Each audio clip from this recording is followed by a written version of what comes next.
मंथन bye voice of हिंदुस। एक सोच समस्त विश्व कल्याण में।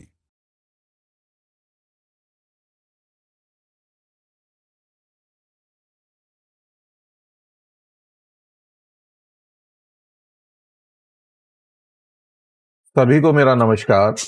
जैसा कि मैंने वॉइस ऑफ हिंदू के पहले अंक में चर्चा की थी कि सभी विषयों पर बात करेंगे।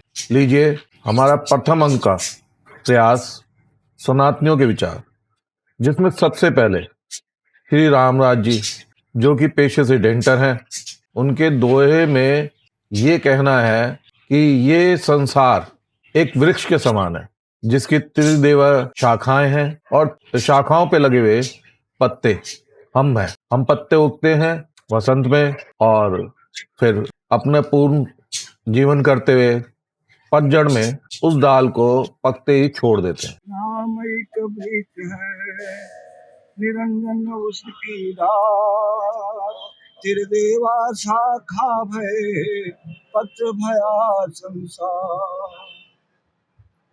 अर्थ बताओ। अर्थ तो बता दिया आपको, दोबारा बतलाओ ना। ये इसमें हम लोग पत्ते हैं, तीन जो ब्रह्मा विष्णु महेश, ये शाखाएं हैं।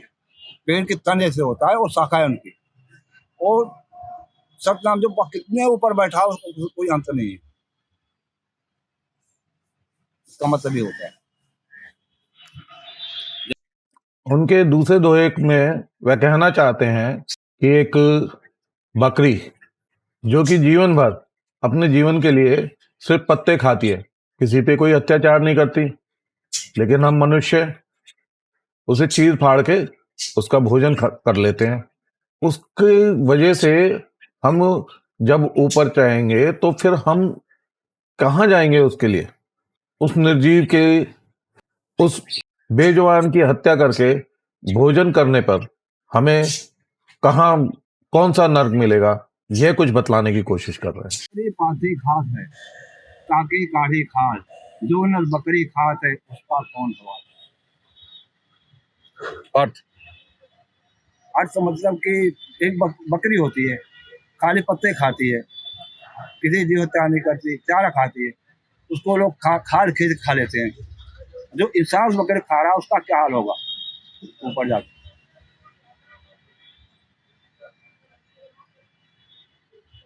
तो स्वामी जी का एक छंद दोहा को रखते हुए बतलाया है कि हमें अपने जीवन में किसी की भी बुराई नहीं करनी चाहिए, किसी के लिए कोई बुरा नहीं सोचना चाहिए। देखिए, सनातनी कितना सोचते हैं कि किसी को भी कष्ट नहीं हो हमारी वजह से।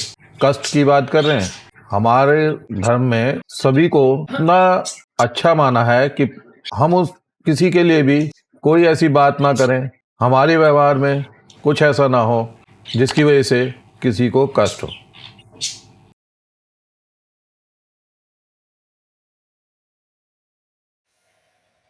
मेरे सामने हैं अनिल कुमार दुबे जी। दुबे जी ने अभी एक विचार प्रकट किया, मुझे बहुत अच्छा लगा। तो देखिए, सनातनियों के विचार सब सनातनियों के लिए। दुबे जी बताइए। हम तो हर सनातनी से कहना चाहेंगे कि यदि किसी की भलाई नहीं कर सकते हो तो उसकी भी बुराई मत करो, क्योंकि ये शरीर को हम कहते हैं कि ईश्वर अंश है। भक्त हमारे गोस्वामी जी ने लिखा है, ईश्वर अंश जीव अविनाशी। यदि ये शरीर अविनाशी ही है और जीव है और प्रभु की देन है, तो यदि हम आप किसी की भलाई नहीं कर सकते तो हमें किसी को बुराई करने का कोई हक नहीं है। इस जीवन का सबसे बड़ा श्रेष्ठतम विचार यही है कि अच्छा ही नहीं कर सकते तो बुराई मत करो। यही अपना विचार है। धन्यवाद दुबे जी। तो ये थे दुबे जी। दुबे जी मुझे मिले आश्रम वर्कशॉप में, अपनी जो कंपनी है उसकी गाड़ी रिपेयर कराने के लिए आए थे। उनसे मुलाकात हुए, उनके विचार सुने। धन्यवाद दुबे जी। नरेंद्र जी, देखिए इनका भोलापन, देखिए इनकी बातों में कितनी पवित्रता है, ये देखिए। ये भी कुछ उसी तरीके के विचार दे रहे हैं जिस तरीके के पहले दोनों ने दिए हैं कि हम जो हैं एक नश्वर हैं।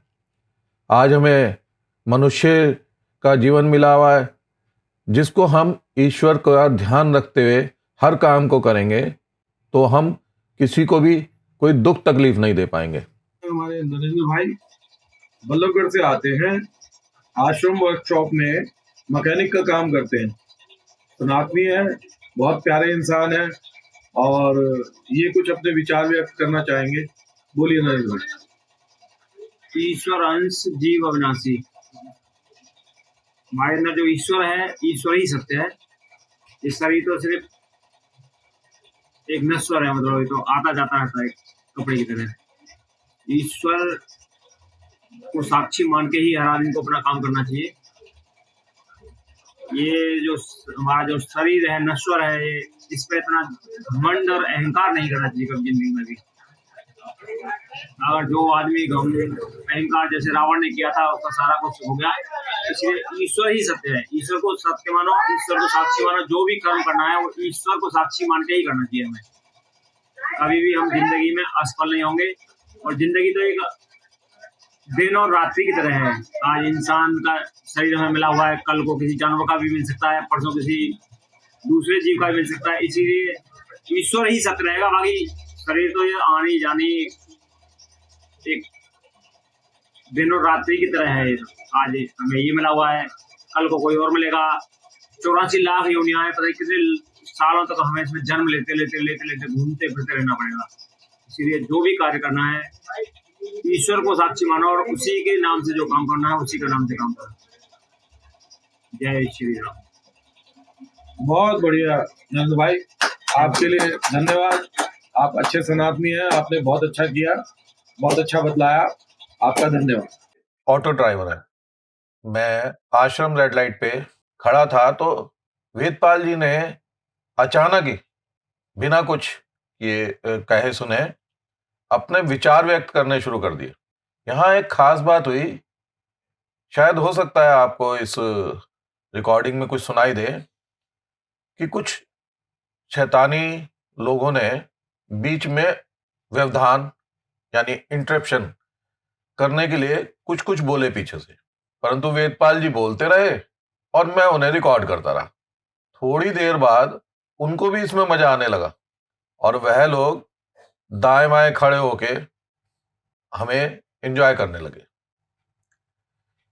वेदपाल जी की बातों में कितना अच्छा बोला गया है कि राम ही सत्य है। राम सत्य हैं, हर जगह राम सत्य हैं। कहीं पर भी देख लीजिए, किसी भी ग्रंथ में देख लीजिए, चाहे वह सनातनियों का कोई शाखा हो, माने सिख, जैन या अन्य, उनमें राम की चर्चा बहुत हुई है। राम को लेके बहुत कुछ लिखा गया है कि सत्य मतलब राम, सत्य मतलब शिव। 6 बजे अच्छा, शनिवार और इतवार हाँ जी, चलिए। वो प्रोग्राम आता है, सिर्फ राम को ही मानो। अच्छा, पड़तानी है, पड़तानी है, हाँ, उसमें आता है प्रोग्राम सिर्फ राम को ही मानो। हाँ, राम का नाम ही सबसे बड़ा है।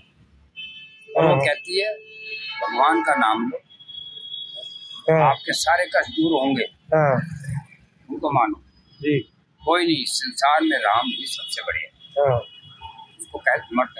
कोई बीमार हो, कोई पैसे करोड़पति हो, अगर वो सोचे ना मेरी टांग का दर्द में पैसे ठीक कर लूंगा, नितिन नहीं होगा। उसकी मर्जी है राम की तो होगा, नहीं मर्जी तो नहीं होगा। 1 करोड़ रुपया लगाओ, टांग में नहीं ठीक होगी। ये बिल्कुल 100% बात है, अगर भगवान चाहेगा। अच्छा, सुख शांति देगा प्रभु श्री राम, भगवान ही करेंगे और कोई नहीं कर सकता। उनको मानते रहो। बेईमानी, चोरी, झूठ बोलना, दोस्तों के साथ में दगाबाजी करना, किसी का लाख पड़ाओ, हमें कोई मतलब नहीं। हमें अपना करना, कार्य करना है। सिर्फ यही राम करेंगे, यही राम कहते हैं। अपना कार्य करते रहो। पक्षी, जानवर, सबको थोड़ा थोड़ा खाना भी दो, जब ही हमारा उद्धार है। हमें भगवान ने इसीलिए ही पैदा किया है, उसी के यही काम है। इंसान को बुद्धि दी है, सबसे ज्यादा बुद्धि इंसान को दी है, इसी को ही मानो। तुम्हें बुद्धि दी, ज्ञान दिया है, उस पर चलो तो सब सुख शांति रहेगी, आत्मा शांति रहेगी। यही एक हमारी एक कर्तव्य है, सारा राम को ही मानना है। लेके आए थे सिर्फ 1.25 किलो। बच्चा चाहे 2 किलो का हो, चाहे 2.5 किलो का हो, चाहे 3 किलो का हो, उसकी जो अस्थि मज्जा, जिन्हें हमारी भाषा में फूल कहते हैं, उनका वजन तकरीबन 1.25 किलो होता है। और मजे की बात देखिए, 2 किलो से 100 किलो का भी अगर आदमी हो जाए तो अंत में उसकी राख के बाद जो शेष फूल बचते हैं वो भी 1.25 किलो के होते हैं। वेदपाल जी ये समझाने की कोशिश कर रहे हैं कि देखिए, जन्म हुआ तब 1.25 किलो के, और जब इस संसार से चले तब रह गए 1.25 किलो। तो देखा भगवान वो कांटे चुन लेता है, इधर जाऊंगा। वो क्या करता और शराब पी रहा, कुछ कर रहा, चोरी डकैती। कांटों में तो बड़ा कुछ है, फूलों में क्या कुछ नहीं, फूल तो फूल है। तो ये दो ही रास्ते भगवान ने बनाए, ज्ञान ज्ञान भगवान।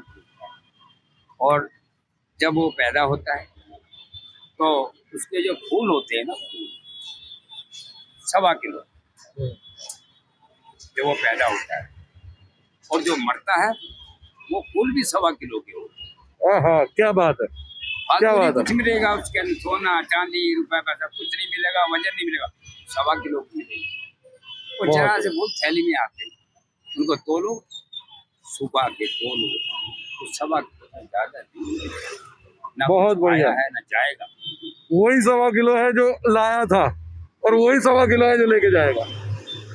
दो आदमी ने भगवान को देखा है, कह रहा हाँ देखा है। दूसरा वाला मैंने तो नहीं देखा।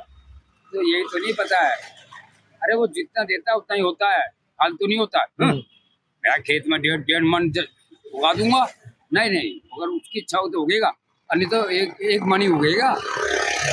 नहीं, ऐसा हो नहीं सकता। देख ले फिर, मैं भी खेत बोलता हूँ, तू ही बोल, तू ही होके देख ले। मेरे में 1.5 मन होता है, ऐसा हो जाएगा। देख मेरे में 2 मन होगा, तो बोले 2 मन के साथ बोल दिया। बोलने के बाद खेती बड़ी हुई, कट गई, पैर में पड़ गई। और भगवान कह रहा भैया, कह रही अब तोड़ ले भाई, रहा कल तोड़ूंगा मैं। तो रात को क्या करे वो आदमी, उसके से उठा के अपने में डाल ले, भगवान उठा के उसमें वापस डाल दे। रात भर यही होता रहा ड्रामा। सवेरे का भाई तोड़ ले भाई, तोड़ लो भाई, तोड़ा जब 1 मन, उसका थोड़ा 1.5 मन कराया, तेरा 1.5 मन मेरा 1 मन कर दिया। एकदम करना है। भगवान कहता है सुन ले, अब मैं भगवान मेरी पीठ पे छाले देख रहा कितने बड़ गए, तू ला रहा है मैं वापस जो, जब तेरा है ही नहीं तो तू कैसे तुझे मिल जाएगा? जो मेरा वही मिलेगा ना, किसी का लाओगे वो तुम्हारा नहीं, हमारा तो जाएगा ही नहीं, हमारे पास ही रहेगा। किसी की ताकत नहीं, कोई उठा के नहीं जाएगा। जो हमारा नहीं जाएगा, जो हमारा नहीं है वो जाएगा। जब कितना भी लाख कालों में 7 कालों में तुम्हारा चला जाएगा, जो तुम्हारा है। भगवान ने ज्ञान दिया, इसको कहते हैं, इसको समझते हैं। कोई समझे ना समझे, ना चले उस रास्ते, वो उसकी मर्जी की बात है। तो ये बहुत बढ़िया, बहुत बढ़िया। बहुत इतना ज्ञान दिया, इतना भरा हुआ है भगवान में, सुनने वाला हो सारी रात खत्म नहीं होगा। बैठ जाए 10 आदमी बैठ जाए, वो जवाब देंगे उनके, और उनको बातें बताएंगे। हम बुजुर्गों में बैठे, बड़ों में बैठे, उनकी कहानी सुनी है, सत्संग सुने हैं, सब चीज सुनी है, सब पता है। सिर्फ एंड यही है, सिर्फ राम को ही मानो, भगवान को ही मानो, कुछ नहीं सुनता है। कोई माने ना माने, जो मानेगा उसी का उद्धार है, जो नहीं मानेगा वो बेकार। अरे वाह, क्या बात कही है। जो मानेगा उसी का उद्धार है, ना माने वो बेकार। अरे वाह, बहुत बढ़िया, बहुत बढ़िया। तो वेदपाल जी का खास तौर पे धन्यवाद, क्योंकि वेदपाल जी ने, देखिए, शायद ही ऐसा कोई समय होगा जिसमें उन्होंने इस निर्भीकता से, कितनी बेबाकी से, कितना खुल के बोले। वेदपाल जी की उम्र का अंदाजा लगाया जा सकता है। इस उम्र में इस तरीके के विचार अचानक तो नहीं आए होंगे। परिपक्वता देखिए, ये है सनातनी, जो सिर्फ जड़ में राम को देख रहे हैं, पृथ्वी पे राम को मान रहे हैं, एक नाम को मान रहे हैं। थोड़ा बहुत इनके विचारों में भिन्नता है, वो तो होगी ही, क्योंकि अपने अपने तरीके से हैं, पर ये हैं सारे सनातनी। और इन सभी से मैं आश्रम रेड लाइट पर वह समीप में एक कार्यशाला है जिसपे ज्यादातर कारों का काम होता है, सभी उसके आसपास ही मिले हैं। और आप समझ सकते हैं, इसे सुनने के बाद समझेंगे, आप समझ सकेंगे कि इतनी ज्यादा प्रभावित हुआ मैं कि सभी उसी अवस्था व परिस्थितियों में रिकॉर्ड कर कर आप सभी के लिए प्रस्तुत कर रहा हूं। इन विचारों के विषय में मैं कबीरदास जी की वाणी के दोहे में कहूं तो कबीरदास जी कहते हैं कि जाति न पूछे साधु की, पूछ लीजिए ज्ञान, मोल करें तलवार का, पड़े रहने दें म्यान। अर्थात सज्जनों की जाति न पूछकर उनके ज्ञान को समझना चाहिए। तलवार का मोल होता है, न कि उसके म्यान का, जो कि उसे सिर्फ ढकने के काम आती है, जिसे कि ये चारों चित्रार्थ कर रहे हैं। मैं अब इस अंक की समाप्ति पर आशा करता हूं कि हमारी टीम का यह प्रयास आप सभी को पसंद आया होगा, और यह भी आशा करता हूं कि आप इस मूल्यवान विचारों व अनुभवों से सभी सनातनियों को लाभान्वित करेंगे। और अंत में आप सभी का धन्यवाद व आभार।